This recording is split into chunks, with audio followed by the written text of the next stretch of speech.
why we do or don't do what it is that we do or don't do. I spent a lot of time in the past year or more or so, something like that, studying cognitive psychology and educational psychology and basically motivation, which is essentially why it is that we do or don't do what we do or don't do. So I wanted to kick it off with a Happy New Year to everyone that I didn't know. These are all, most of you are new to me, some of you I know, but it's Happy New Year, it's 2012.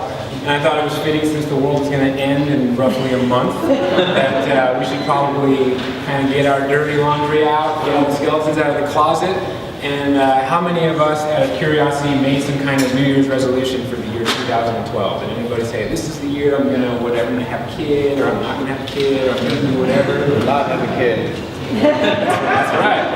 So, actually, let's do this. Everyone just take a moment to think about something that, two things. One thing that you really, really, really don't want to do, like in the immediate future. Think of something you just don't want to do, something that's waiting for you at home, a pile of dishes, or like a load of laundry, or like getting an early start on your taxes or something, I don't know. Just think about that. Actually, someone give me an example. Who's got something they really don't want to do, they don't mind sharing, something just like, oh, I don't know, wash my dog. What's that? Laundry. Who else has something? You just shout something, I don't care. Food shopping. Food shopping. Thank you. Okay, now think of something you really, really should do, but you're not doing it. Food shopping. I'm just going to move on. I like that. So again, this is about why we do or don't do what we do or don't do. And for the start, I'm actually going to focus on what it is that we don't do, because that's kind of where my own journey started from, is that I kind of just kept on not doing things. So I'll go first with let's air our dirty laundry of the things that we wanted to achieve but didn't achieve. So here's a little background about me, is that just like anybody else, like I had pretty high hopes for myself. I had a picture of what I should be doing or could be doing from a young age, like how I'm going to look physically, if this thing works. I have goals for myself as far as like, you know, what professionally, how I'm going to be like, I'm going to be this young, like up and comer, and like I'm going to graduate when I'm 12 with my PhD, and it's a bit slow. I'm going to have a family. I'm going to grow up. I'm going to have like a nice, nice home with my wife, who's a lawyer, and with my PhD, we're going to have a bunch of kids and get into a bunch of hijinks. You know what I mean? It's going to be great. We're going to have like a ton of sweaters, not just one. And then eventually, you know, have just like a crazy amount of money in my own island. I'm going to have like a building with a pool on top of it that I just wade in. I roll my pants up, and I just glow in there with my money. You know what I mean?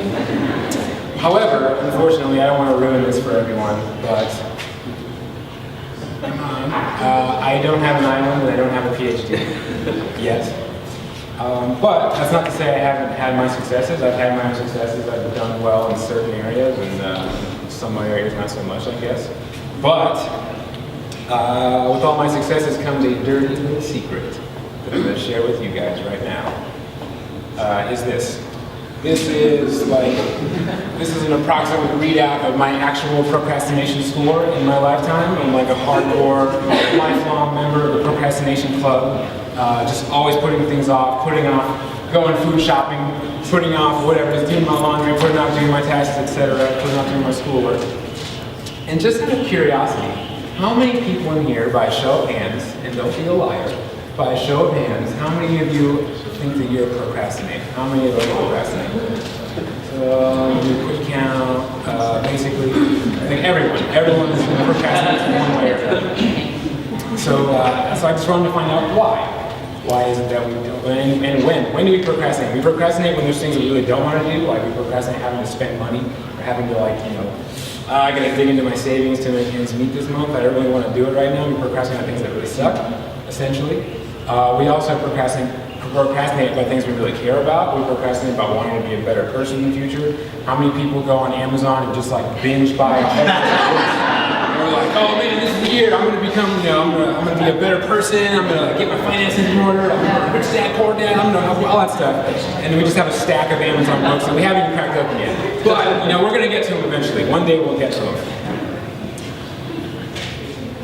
So in the future, we all want to be a better something. We all want to be a better mom. I'm going to be a better whatever, physically fit. I'm going to be a better worker, I'm going to be a better brother, I'm going to be a better whatever. We all have these goals, but we don't always get there. So now I'm going to focus more on switching back to what I've discovered about why it is that we do what we do. And the answer, like I mentioned at the beginning, it sort of lies in motivation and research in motivation and cognitive psychology around motivation. And just so we're all on the same page, motivation, the short answer, it just means that you're doing something. So motivation means that you have some kind of goal and you're working towards it, you're doing something. Motivation is not like feeling inspired or feeling passionate or hopeful or that warm and fuzzy feeling that you get, like I just feel really motivated right now. It's not Tony Robbins, I miss it. It's not like the motivational posters, chicken soup for the soul, that you feel really good about reading this. Like those are all great things. I'm not discounting Tony Robbins or kittens hanging on wires or chicken soup for the soul, but that's not really what I'm talking about. I just mean motivation means doing something. And so if that's confusing, just play along, it's all good. So this is a kind of a breakdown of how motivation works. So here's you, and motivation requires, I'm just going to move over here because this thing's not working very well. Motivation presupposes you have some kind of goal, or something that you want to do, all right? If you're exerting effort toward that goal, whatever it is, you are in a motivated state. So it's like a situational state. It varies from place to place and context to context. It just means you have something and you're working toward it equals you're motivated. If you are, for example, not doing something toward your goal, then you're not motivated. There's no motivation, it's not occurring, you're just not doing it. And then by this definition, procrastination, all that it means is that you're exerting effort towards some other goal besides some other goal that you should be doing. That's all procrastination means. You're doing something. No one is ever procrastinating just standing still and doing nothing. That doesn't happen really.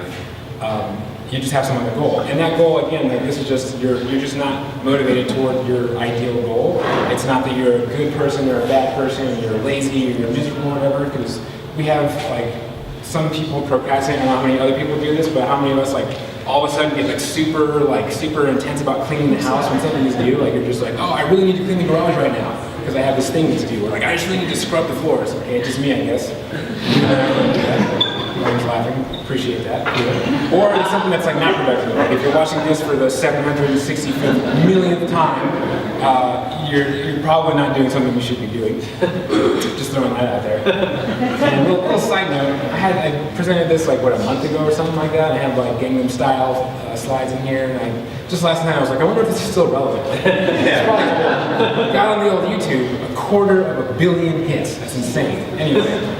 250 million people not doing something they probably should be doing. So, motivation is based on two key perceptions, and it kind of breaks down like this. This is the matching equation. So this old saying, whether you think you can or you think you can't. Backing up, this is whether you think you can perceptions. The first one is whether or not you think you can achieve the goal. What is this barrier that's between you and the thing? How difficult is that? In your perception, how difficult is it to achieve this task? So for example, if you have a goal of I need to lose 25 pounds, that's kind of a heavy goal. It's kind of a big barrier between you and successfully doing it. How many of us think we could pretty easily lose 25 pounds? Probably not very many of us. It's just mentally, that's a really huge wall to try to get over. But if we change that to lose 1 pound, all of a sudden that's kind of an easier, it's a more manageable, I think I can do something like that. So I think I can, or I think I can't. So as that saying goes, whether you think you can or you can't, that is, according to cognitive psychology, totally right. Second, thanks for the people who are reading the jokes at the bottom. I appreciate that. The second thing is your value for whatever that task is. The first one is your expectancy for the success, whether or not you think you do. The second one is, do I value this thing? What's in it for me? What is this goal? What do I get out of it? Am I going to get some kind of money out of it? Am I something that's just fun to do? There's different reasons you could value something. It could be an intrinsic value, something that's just fun. You don't watch Netflix because you get paid to do it. You don't watch Netflix because you have to do it. It's just something that's fun. It's an intrinsic value. I just like it. I like watching Breaking Bad instead of finishing my order or whatever it is, right? It could be something that's a utility value, something that you do in order to do something in the future. I'm going to work so I get this paycheck so that I can afford to do other stuff. I'm doing this because I'm only studying for this test because I want to get the grade so I can get a degree so I can ultimately do what I want to do. It's not because I love taking this test, it's that it's going to help me in the future. I'm doing this because this is who I am. I'm motivated to put all this on my car because it's who I am as an American, as a whatever. Like it relates to me, not because it's not necessarily because it's fun, not because it's going to give you something in the future. Like this obviously didn't work, but it relates to you as a person. I relate to that. That's my sense of self. So these two things: your expectancy for success and your value for the task. And this comes down to a magic equation. It's not really magic, it's science, but it's better to say it's magic. Your expectancy for success multiplied by your value for the task ultimately results in your motivation. Take my word for it. And as you can imagine, you multiply these two things together and there's different values. You can have any combination of a high expectancy for success and a low value or any other different range. And they kind of break down as follows, that if you have a really low value for a task, something you don't really care about whatsoever, but you know you could accomplish it really easily, the result is something like boredom. It's like something I could do, but it's really boring. Or it's just like, filing that TPS or when the boss wants you to do some arbitrary dull thing, you're like, oh, I don't really want to do that, but whatever, it's really easy to do. Or maybe you have a really high value for it. I really want to do well at this thing. I really think it's important for me. It relates to me as a person. It's going to help me in the future. I really value this, but I don't know if I'm going to be very successful. And that's something like, I don't know, having to give a creative mornings talk in front of a bunch of strangers. You get a little anxiety, and maybe you didn't sleep last night. Nope, no one had good for you. Okay. Or it could be high in both of these things. You have really high expectancy for success, a really high value for the task, and that results in what some people call flow, not some people, what is called flow, and some of you might have heard that term. Chicks and Mihai's flow, so I'm talking about that's where just like the stars align, that's where you're working really hard, you're doing your sketches, because you're doing creative sketches, and then like all of a sudden the idea hits you, and it's like, I know what to do, all the stars align, I know exactly what I'm doing, I feel like I'm in control of my life, like I just, all the stars align, I'm ready to rock and roll, and it's just like, boom, mind is And then lastly, having no value for a task and no expectancy for success is kind of like choosing to go back to school to get a second degree in medieval poetry. This is not on the table. This is not on the table. Nope, not even thinking about it. So here's a question you might be asking, is where does your perceptions of your expectancy for success and your perceptions of your value for a task, where does that come from? It's a great question, audience. I'm glad you've asked. The short answer is they come from the past. So they come from just like what happened in your past, just like general your experience in the past, things that happened, the people that you interacted with, your general experiences, where you came from, just who you interacted with, that kind of stuff. Your just general overall the what of your past, followed by, based on what happens, you start coming up with reasoning for why did that happen. Why is it that, so let's say when I always use this example, I don't know why, if I was 10 years old, my birthday party, no one came to my birthday party. But then I come up with a reason for why did that happen. Well, maybe because I suck, or maybe because, I don't know, nobody likes me, or I'm a nerd, I'm a loser, whatever. You come up with a reason for why, or we call it attributions, for why did things happen the way they happen. And just a side note, these are perceptions. It's not like you have a logical understanding of why something happened, it's just like a guess, right? Based on what happened or why you think what happened, that's how you develop who you are, your self-concept, whether or not you think you're good at something. So let's say you had this, arbitrarily say you had a 10th birthday party and no one came, you might then think, well, no one came because I suck, and so now I'm this person who I'm a loser, I'm a nerd, nobody likes me, that kind of stuff. That's where that comes from. It can be positive too, you can have positive attribution as well, obviously. And that leads into the present moment of whether or not you think you're capable of doing something. So all of this leading up to your past, all those kind of what happened, why you think it happened, who you think you are because of that, and then ultimately whether or not you value something in the future and whether or not you think you can be able to get there. All this things together. So it's really just that simple, asterisk. Unfortunately, I have some bad news for everyone that it's really not at all that simple. Sorry. Because changing your behavior, at least like doing something about it, it's a really tricky thing. And the reason why that is, well, not reason why, but it gets really hard to change your thoughts and your attributions the farther you go back. It's hard to change who you think you are, like currently or in general, what kind of person you think you are, the identity you have, your gender identity, or like identity as a parent, or whatever it is. It's hard to change that identity. It's really hard to change why you think you're that person, and it's even harder to change what happened in your life as a result, or what happened in your life that resulted you to think whatever the rest of it. It's hard to change. It's hard to go back in time and change those things. And the reason why is, I think, related to how your brain works. And so here's a little like a little journey into neuroscience and our brain development.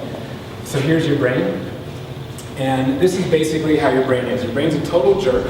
That ultimately, the goal of your brain is to conserve energy. And this is just kind of how it goes down. Like, think of your brain as like the ultimate, like stingy accounts manager guy who doesn't want to spend a dime on anything. I don't want to spend any more than I have to. I don't want to exert any more than I have to, any more energy than I have to. That's kind of the brain's goal. Is like, I'm not going to invest in anything if I don't think it's worthwhile or whatever.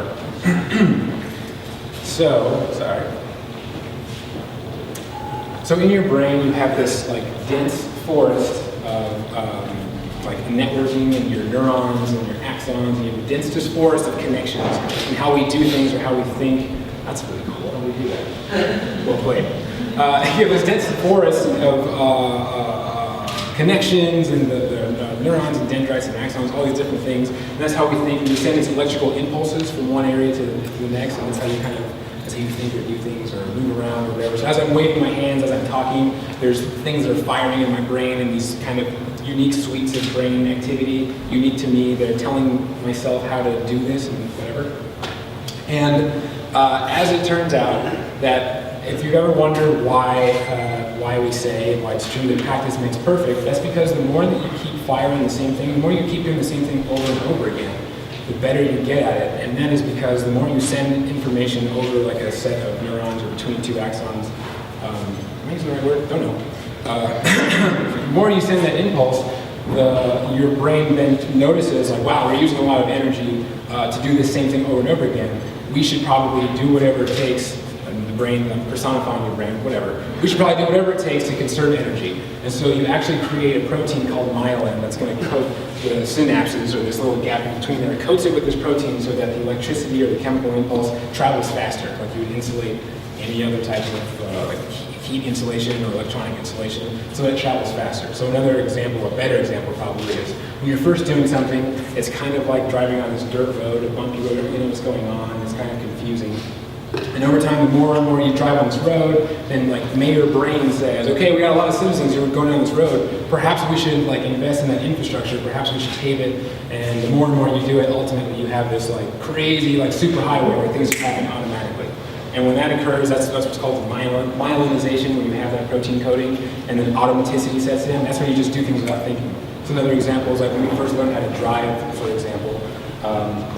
We had 10 and 2, and we had check the mirror, we had make sure your foot is whatever, and checking whatever, and you're looking all around, and there's like 100 things you're trying to pay attention to when you're first driving. You have your mom on the side, and she's like, death grip and everything, and she's like, Michael, whatever. And so it's like really crazy, but the more and more you do it, now it's like this just it happens automatically. We all drove here without thinking about it. We all drove here while drinking our coffee or texting or whatever it is. Trying to be real, whatever. So that's how your brain works. Mind explosion. You're welcome. So think of it like this. All those kind of attributions and all the things that happened in your past, they're kind of like this big machine, and there's these gears that are all kind of like, the farther you go back, the bigger the gear is, the more momentum it has, and it's kind of just turning and moving things. And so it's really hard to go backwards. It's really hard to go back to all those, to go back in time to those big gears and just say, well, I'm going to change. That's why it's hard to go back in time. You had, whatever it is, your reason for why things happen, or whatever it is, you repeated that story to yourself over and over and over and over again to where it's automatized. To where if I ask you, hey, why didn't you go to that party? It's just because I'm shy, because I don't like that, because I don't like people. It's automatically, you're not thinking about it. It's not because I didn't really feel like going that day, or maybe I could have made some friends that day, or whatever it is. No, it's just automatic response. You just go, that's the easiest thing. That's basically what your brain wants, is to tell you the quickest story to tell yourself. That's why it's hard to change yourself, because it's a lot more comfortable to think that you're just lazy, or you're just a procrastinator, or you're just no good, or you're just a lousy mother, or you're just a crummy dad, or you're just a crappy brother. It's a lot easier to tell yourself that automatically than it is to be in the present moment and think about, well, what is going on, and what is my expectation for success, or what is my value. To be in the present and be metacognitively aware, to be thinking about your thinking in the present moment about why you are doing or not doing what it is that you're doing or not doing. So that's kind of where I got to here. Is the good news is about all these perceptions that shape what you're going to do or not do. They're just perceptions. It's not reality. Again, these are all based on the stories that you're telling yourself, and you might have come up with a story years ago. You might have a horrible explanation for why you, it's kind of, I don't know if any of you have like someone who's a friend who's like lactose intolerant or something like that. I've heard a few people where they're just like, oh, I just don't like milk. I just don't like milk. It's just, I don't know, it's gross. I don't really like it. Meanwhile, it's like, you're lactose intolerant, that's why you just don't like it. That's why it's kind of yucky or gross, is that when you were whatever, 6, you know you had cereal, it made you feel kind of bad in your tummy, and you just said, I don't really like this stuff. Maybe it's because the milk wasn't like ice cold, so I can only drink ice cold milk. Or I don't like sharing dairy with other people because when I share it, germs are small. Oh, it's weird, like you just make up stories. You don't know, you're 6, you have no idea, but you tell yourself that story your whole entire life. And lo and behold, you're like a 32-year-old man who just doesn't like, room temperature milk. And you're just telling yourself that story. Meanwhile, you're lactose intolerant. It's really weird, I don't know why I'm like ragging on people who are lactose intolerant. I don't know, it's just that kind of morning, I guess. But again, it's just a perception. It doesn't mean anything. It's not real. So, I spoke at Phoenix Design Week 2012 at a little design conference. Some people were there. It's all good. And the topic is here and now. And this is kind of where I brought it all back together for them. And there was no topic for this talk, but I felt this was very fitting because that's kind of the point of this talk is that whether or not you're going to continue to do something or not do something in the future, or whether or not you have the greatest potential for meaningful change in your life comes from in the present moment. It comes from being right here and right now. So in my life, I found that meaningful change doesn't come from the past. It doesn't come from you thinking about like, oh, I wish I would have done this, or I wish this thing didn't happen to me, or I wish that I really didn't make that mistake or whatever. And it doesn't come from hoping about the future. It doesn't come from saying like, oh, I really hope that this is the year that I make it big, or I just we're crossing your fingers. Because the past, you can't change it, and the present, or the future, I guess, it isn't here yet. But the biggest potential, again, for meaningful change in your own life and the lives of everyone else comes from right here and right now. Every single one of us, everyone wants to be better in the future. There's no one who says, I want to be worse next year than I was last year. None of us are saying that. And if you are saying that, I don't know what to say to you. That's good. But the biggest potential comes from right here and right now. It comes from like, I would elaborate upon this and say it comes from being compassionate with yourself right here, right now. I think I guess the biggest takeaway for all my research in this subject is that the perceptions of like why it is that you're lazy, why you haven't gone food shopping yet, why you haven't done your laundry yet. It's not because you suck. It's not because you're lazy. It's not because you're a miserable person. Bless you, bless you, bless you.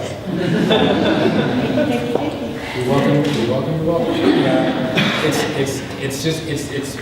It's neither good nor bad. It simply is. It's just a bunch of your perceptions that are kind of determining whether or not you're going to do something or not do something. So when you're in the present moment, you can have compassion for yourself and not just beat the shit out of yourself for not doing the things that you keep not doing. If you can be compassionate with yourself and say, well, I'm a human being, I have limitations, and even my brain has limitations, there's things that my brain literally doesn't want me to do because it would take too much effort, and be compassionate with that, that's where I think change actually comes from. It comes from the present moment here and now. And the good news is that while we can't change the past, if we really focus in on the present moment right now, right here, right now, it can affect where we eventually go. It's very hard to go back and change these things. As we said, all these kind of like little gears turning, they just like, you're on autopilot, and it skips over you in the present moment, and it just jumps over in the future, and all your past determines what you're going to do or not do. All the stuff you did in the past, like when you were late last year on your taxes, or the year before, or whatever, that's going to determine whether or not you're going to be late or not late in the future. If you don't take time to think about in the present moment, why did that happen, and not beat yourself up for it. If you focus on the here and now, oh, get real. Oh yeah, that's right. And old habits are hard to break. Like I'm still a procrastinator. I literally finished this presentation today. But if you focus on the here and now, eventually what we do now, and the stories we tell ourselves right here and right now, the reason why I finished this presentation at the last minute was not because I'm a miserable jerk who never finishes anything on time, but because I really cared about this presentation, and I really wanted it to make sense for my audience. And I wanted it to be something that people would actually take something away from. And that's why I was late on there, because I suck. The stories I tell myself now eventually turn into the past. What happens now becomes the things, the what in the past, which will eventually I'll be able to say, why did that happen? I have a better story to tell, which is going to turn into who I think I am. And in the future will ultimately make me perhaps make better decisions. Perhaps I'll get a jump start on the next presentation if I really care about it, instead of just automatically just kicking myself in the stomach. So it comes back around if you focus on now. The meaningful change doesn't happen in the past or the present, or in the future, happens right now. So some things I've learned about myself that when I'm in the here and now, I'm just a better person overall. I guess I'll just let you read this. It doesn't make sense for me to do it.